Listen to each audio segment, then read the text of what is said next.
नमस्कार दोस्तों। आज की इस रोमांचक कहानी में आप सभी का स्वागत है। मैं विधवा थी, अकेली रहती थी।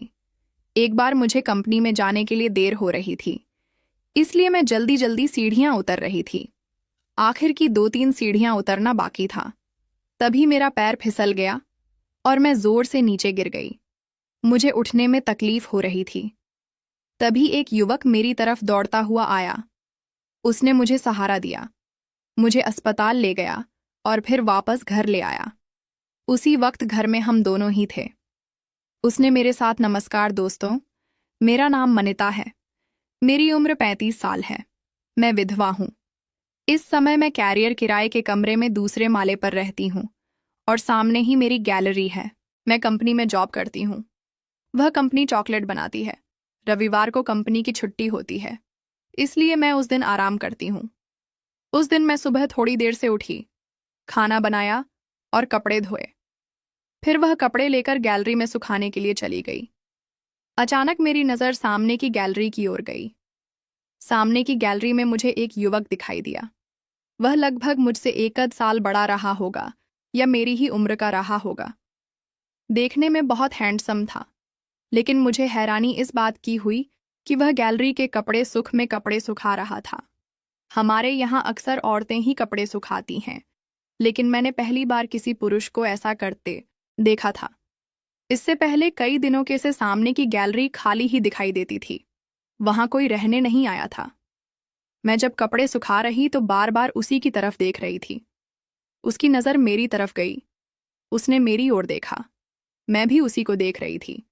मेरी नज़रें उससे मिलीं और मैं थोड़ी सी शर्मा गई। फिर मैंने नज़र फेर ली और कपड़े ठीक से लगाने लगी, लेकिन वह युवक अभी भी मेरी तरफ ही देख रहा था। मैंने जल्दी जल्दी कपड़े लगाए और अपने कमरे में वापस आ गई। उसका किचन मेरे कमरे के पास ही था। थोड़ी देर बाद मैंने खिड़की से देखा तो वह किचन में कुछ खाना बना रहा था। मेरे मन में विचार आया कि शायद वह अकेला ही रहता होगा, लेकिन इतना खूबसूरत मेरी उम्र का युवक अकेला क्यों रहता होगा? यह सोच बार बार मेरे मन में आ रही थी। फिर मैं वापस अपने कामों में लग गई। खाना वगैरह बनाया और थोड़ा आराम करने लगी।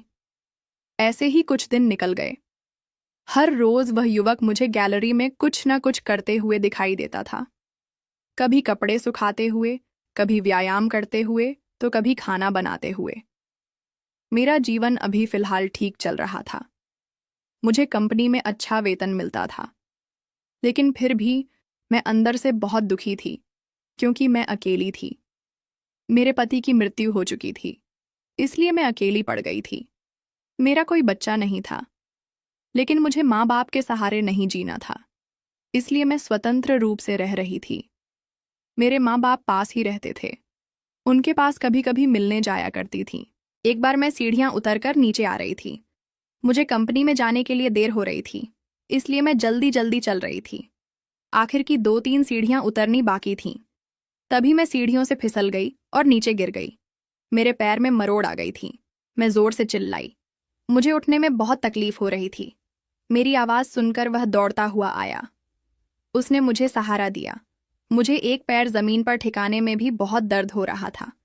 उसने मुझे एक तरफ बिठाया, फिर वह ऊपर की ओर दौड़ता गया। थोड़ी ही देर में एक बोतल पानी लेकर आया और मुझे पिलाया। पानी पीने के बाद मुझे थोड़ा आराम मिला। मैंने उसकी ओर देखा और तभी ध्यान में आया कि वह सामने की गैलरी वाला युवक ही है।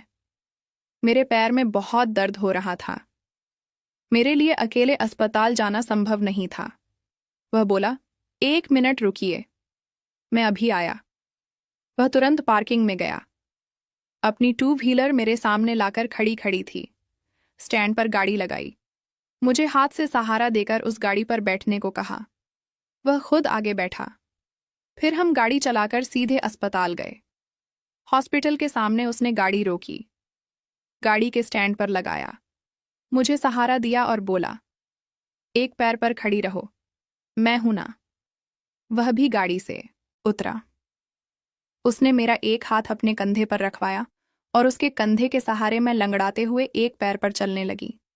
वह मुझे सीधे अस्पताल ले गया। मैं दर्द से तड़प रही थी। मैं उसकी ओर देख रही थी। डॉक्टर आए, उन्होंने मेरे पैर का एक्सरे किया, अच्छे से चेकअप किया। ज्यादा कुछ गंभीर नहीं था, बस पैर में मरोड़ आ गया था। मतलब सीढ़ियां उतरते वक्त मेरा पैर मुड़ गया था और उस पर ज्यादा जोर पड़ने से नसों में खिंचाव आ गया था। डॉक्टरों ने मुझे 1 हफ्ता पूरा आराम करने की सलाह दी। उन्होंने मेरे पैर पर कपड़े का बैंडेज बांध दिया ताकि पैर को सहारा मिल सके। वह युवक मेरे लिए बहुत भाग दौड़ कर रहा था। डॉक्टर ने मुझे इंजेक्शन दिया, कुछ दवाइयां लिखी जो वह मेडिकल से लेने गया। डॉक्टर की फीस भी उसी ने दी क्योंकि उस वक्त मेरे पास पैसे नहीं थे। वह घर पर ही रह गए थे। उसने फिर मुझे अपनी गाड़ी पर बैठाया और हम घर आ गए। मैं दूसरी मंजिल पर रहती थी, इसलिए उसने मुझे अपने कंधे का सहारा देकर ऊपर चढ़ाया। वह मुझे मेरे कमरे में लाकर सोफे पर बैठा दिया। मैंने कहा, रुकिए, चाय पानी तो बना देती हूँ। लेकिन वह बोला, चाय वगैरह नहीं, आप बीमार हैं। आपको अब सिर्फ आराम की ज़रूरत है। कभी भी आकर चाय पी लूँगा। मैंने उसका धन्यवाद किया। तब वह बोला, धन्यवाद? किस बात का? हमें एक दूसरे की मदद करनी चाहिए। वह बहुत अच्छे से बातें कर रहा था। उसकी बातें सुनते रहना अच्छा लगता था। वह चला गया तो मैं एक पैर पर जोर लगाते हुए गैलरी में आई। वह सीढ़ियां चढ़कर ऊपर जा रहा था।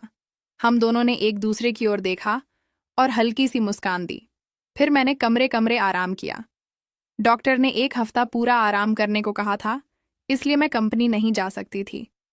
मैंने कंपनी में फ़ोन करके बताया कि मैं बीमार हूं और कुछ दिन छुट्टी पर रहूंगी। अब मैं घर पर ही थी। अकेलापन महसूस हो रहा था। मुझे कुछ अच्छा नहीं लग रहा था, इसलिए मैं गैलरी में कुर्सी डालकर बैठी थी। वहीं से हम दोनों एक दूसरे को देखकर मुस्कुराते थे। सिर्फ नजरों और थोड़ी बहुत बातों के संवाद में हमारा रिश्ता अनजाने में जुड़ता जा रहा था। तीसरे दिन रविवार को मेरे घर का दरवाजा बजा। तब मैं थोड़ा थोड़ा पर टिकटिकाने लगी। मैंने दरवाजा खोला तो सामने वही युवा खड़ा था। उसने मेरी ओर देखकर हल्की सी मुस्कान दी। मैंने उसे अंदर बैठने को कहा। वह सोफे पर बैठ गया। मैं अंदर चाय रखने गई। वह एक फूलों का गुलदस्ता लेकर आया था। साथ में कुछ फल, सेब, चीकू, केले लेकर आया था। वह बोला, मैं पिछले 2-3 दिनों से देख रहा हूं। आपके पास कोई भी नहीं आया है। ऐसा लग रहा था कि आप अकेली ही होंगी, इसलिए सोचा चलो थोड़ा बहुत कुछ लेकर जाते हैं। मेरी आंखें भर आई थीं। मेरी और उसकी ज्यादा जान पहचान नहीं थी, फिर भी वह आकर मेरी खबर ले रहा था। मुझे हॉस्पिटल लेकर गया था। उसके व्यवहार से मैं भावुक हो गई थी। चाय बन चुकी थी। मुझे उसका ध्यान नहीं रहा। वह तुरंत उठकर किचन भी गया और गैस बंद कर दी। फिर हम दोनों के लिए 2 कप चाय डाली। मैं भी उसके पीछे गई और बोली, सॉरी, मेरा ध्यान ही नहीं रहा। वह बोला, कोई बात नहीं, सब ठीक है। वह बहुत सीधे स्वभाव का था। उसने मुझे 1 कप चाय दी और दूसरा खुद लिया। हम दोनों सोफे पर आमने सामने बैठे थे।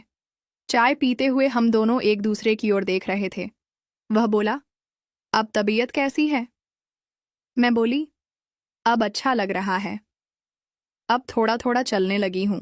पैर पर वजन आ रहा है। फिर हम एक दूसरे के बारे में बात करने लगे। मैंने उससे कहा, मैं आपको कई दिनों से देख रही हूं। आप अकेले ही रहते हैं ना? कई बार आपको खाना बनाते और कपड़े सुखाते हुए देखा। आपकी शादी नहीं हुई है क्या? वह बोला, हुई थी, लेकिन मेरी पत्नी को शादी से पहले ही किसी और पुरुष से प्रेम था। फिर एक दिन मैंने उसे तलाक दे दिया और कहा, तू जहां खुश रह सके वहीं रह, मुझे कोई आपत्ति नहीं। वह अपने प्रेमी के साथ चली गई और आज़ाद है। मैंने उसे कोई तकलीफ नहीं दी। मुझे वैसे भी अकेले रहना पसंद है। अगर हमारा मन साफ हो, हमने किसी का बुरा ना किया हो, तो हमें भी शांति मिलती है। उसकी बातें मुझे बहुत पसंद आईं। मैं बोली, सच है, लेकिन आपने अब तक अपना नाम नहीं बताया। वह मुस्कुराया और बोला, मेरा नाम नाज है। मैं एक गांव का हूं। यहां एक कंपनी में मैनेजर के तौर पर काम करता हूं। फिर उसने पूछा, आपका नाम? मैं बोली, मेरा नाम मनिता है। मैं विधवा हूं। शादी को 6 साल हुए थे, लेकिन कुछ ही वर्षों में पति का निधन हो गया। मैं उनसे बहुत प्रेम करती थी, इसलिए दूसरी शादी करने का भी मन नहीं हुआ। मैं अकेली रहती हूँ। कभी कभी यह जिंदगी बहुत दर्द देती है। लोग गंदी नजरों से देखते हैं, जिससे और ज्यादा तकलीफ होती है। यह सुनकर उसकी आंखों में भी आंसू आ गए। फिर हम काफी देर तक बातें करते रहे। कुछ समय बाद वह बोला, चलो मैं चलता हूँ। मैं बोली, जब मेरा पैर ठीक हो जाएगा तब मैं आपको खाने पर बुलाऊंगी, जरूर आइएगा। वह मुस्कुराए और हाँ बोला और वहां से चला गया। मैं उसकी जाती हुई परछाई को देखते रही। वह बहुत निर्मल दिल वाला था। उसके व्यवहार में कोई स्वार्थ नहीं था। उसकी सुंदरता सिर्फ चेहरे पर नहीं, बल्कि उसके दिल में थी। मेरा मन उसकी ओर खींचता चला गया। अब मेरा पैर ठीक हो गया था। मैं फिर से ऑफिस जाने लगी थी। हम दोनों फिर से गैलरी से एक दूसरे को देखने लगे थे। धीरे धीरे रविवार आ गया। मेरी छुट्टी थी। मैंने तय किया, आज नाज को खाने पर बुलाना है। मैं गैलरी में गई तो वह व्यायाम कर रहा था। उसका शरीर सुगठित और मजबूत लग रहा था। उसने बनियान पहन रखी थी और वह बहुत अच्छा लग रहा था। मैंने उसकी ओर इशारा करके बुलाया। वह मुस्कुराया। मैंने कहा, आज छुट्टी है, 10 बजे खाने पर आइएगा। उसने मुस्कुराकर हामी भर दी। मैंने उसके लिए बेहतरीन खाना बनाया। सारे पसंदीदा व्यंजन बनाए। ठीक 9 बज रहा, 9 बजे दरवाजे की बेल बजी। मैं दरवाजे की ओर गई। दरवाजे के होल से देखा, नाज सामने खड़ा था। उसने सुंदर कपड़े पहने थे। महकता हुआ परफ्यूम लगाकर आया था। मैंने दरवाजा खोला। उसे अंदर बैठने को कहा। उसने पानी दिया। मैंने चटाई बिछाई और खाना परोसा। वह बोला, मैं अकेला नहीं खाऊंगा, आप भी खाइए। थोड़ा संकोच हुआ, लेकिन मैंने अपने लिए भी एक और थाली परोसी और उसके पास बैठ गई। हम दोनों बातें करते हुए खाना खा रहे थे। खाने के बाद हम फिर से एक दूसरे से बातें करने लगे। अब हम बहुत करीब थे। हम एक दूसरे को देख रहे थे। वह बोला, अब तबीयत कैसी है? मैं बोली, अब अच्छा लग रहा है। अब धीरे धीरे पैर का वजन रख पा रही हूं। फिर हम एक दूसरे के बारे में पूछने लगे। वह बोला, आप शादी क्यों नहीं करती? पुरुष तो जैसे तैसे अकेले रह लेते हैं, उन्हें किसी बात का डर नहीं होता, लेकिन एक महिला का अकेले रहना आजकल की दुनिया में अजीब बात होती है। कौन करेगा मुझसे शादी? मेरी उम्र अब 35 साल की हो गई है। मैंने उदासी से कहा। वह बोला, आप भले ही 35 साल की हो, लेकिन आप बिल्कुल भी 35 साल की नहीं लगती। आप बहुत सुंदर हैं। आप तो बस 25 की लगती हो। आप में अब भी बहुत यौवन है। आपको शादी जरूर करनी चाहिए। मैंने उसकी ओर देखकर हल्के से मुस्कुराते हुए कहा, आप भी बहुत सुंदर लगते हो। क्या आप मुझसे शादी करोगे? इस पर वह एकदम चौंक गया और चुप हो गया। वह कुछ बोला नहीं। मैं हंसते हुए बोली, देखो, मैंने ही तुमसे पूछा कि क्या तुम मुझसे शादी करोगे, तो तुम भी चुप हो गए। इसका मतलब मैं जो कह रही हूं वह सही है ना? उसी समय उसने मेरा हाथ अपने हाथ में ले लिया। वह बोला, मेरे मन में आपके लिए कभी कोई गलत भावना नहीं थी। आपके लिए जो भी है वह सिर्फ आदर और प्रेम है। मेरे मन में भी आपके लिए बहुत स्नेह है। मुझे भी आप बहुत पसंद हैं। वह मेरा हाथ हल्के से सहला रहा था। मेरा कोमल हाथ उसके मजबूत हाथों में था। धीरे धीरे हम दोनों एक दूसरे के और करीब आ गए। हमारे हाथ एक दूसरे को छू गए। हम दोनों ने एक दूसरे को हल्का प्रेम भरा चुंबन दिया। उस पल हमारे प्रेम ने एक नई ऊंचाई पकड़ दी। एक दूसरे की बाहों में हम खो गए। उसके उस प्रेम भरे चुंबन में मुझे मेरे जीवन की नई शादी की स्वीकृति दिखाई दे रही थी। हम दोनों ने उस दिन भरपूर प्रेम किया, जैसे हमारा पूरा जीवन एक दूसरे में विलीन हो गया हो। कुछ देर बाद वह बोला, चलो कल ही कोर्ट जमे जाकर कोर्ट मैरिज कर लेते हैं। मैं खुशी से झूम उठी। मेरे चेहरे पर खुशी और अजय की मुस्कान खिल गई। अगले दिन हम दोनों ने ऑफिस से छुट्टी ली और कोर्ट मैरिज कर ली। वह पल मेरी जिंदगी का अविस्मरणीय पल था। अब हम दोनों एक एक दूसरे के साथ रहने लगे। मैं उसके लिए रोज अच्छे अच्छे पकवान बनाने लगी। उसे पर जान छुड़ाने लगी, छिड़कने लगी। वह भी मुझे भरपूर प्रेम देने लगा। हमारा घर पूरे विश्वास और खुशी से भर गया।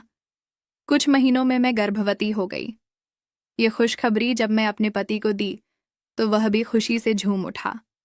उसने मुझे अपनी बाहों में भर लिया, मेरे होठों पर प्रेम से चुंबन लिया। कुछ महीनों में ही मैंने एक प्यार से बेटे को जन्म दिया। वह बेटा बहुत ही सुंदर और प्यारा था, बिल्कुल मेरे पति पर गया था। हम दोनों बहुत खुश थे। अब हमारी जिंदगी खुशी, अजय और प्रेम से चल रही थी। मित्रों, हम दोनों ने शादी कर ली। आपको क्या लगता है कि जिन स्त्री पुरुष की पहले शादी हो चुकी है लेकिन किसी कारणवश उनके पति या पत्नी की मृत्यु हो गई है, या उन्हें दोबारा साथ आना चाहिए या जिंदगी भर अकेले रहना चाहिए? हमें आपकी राय का कमेंट में इंतजार रहेगा। कभी कभी जिंदगी हमें अकेला छोड़ देती है, हमारे सपनों पर विराम लगा देती है, लेकिन उस विराम के बाद भी एक नई शुरुआत छुपी होती है। मनीता जैसी कई महिलाएं दुख सहने के बाद भी दुनिया में दोबारा प्रेम खोजती हैं। ये कहानी सिर्फ दूसरी शादी की नहीं है, या विश्वास की, स्वाभिमान की और दोबारा जिंदगी को गले लगाने की। और कोई आपको समझाता है, आपके दुख पर मरहम रखता है, तो वह इंसान आपकी नई जिंदगी बन सकता है। तो दोस्तों, यह थी हमारी आज की कहानी। अगर आपको पसंद आए तो लाइक कर दें और हमारे चैनल को भी सब्सक्राइब कर लें। मिलते हैं अगली वीडियो में। तब तक के लिए धन्यवाद।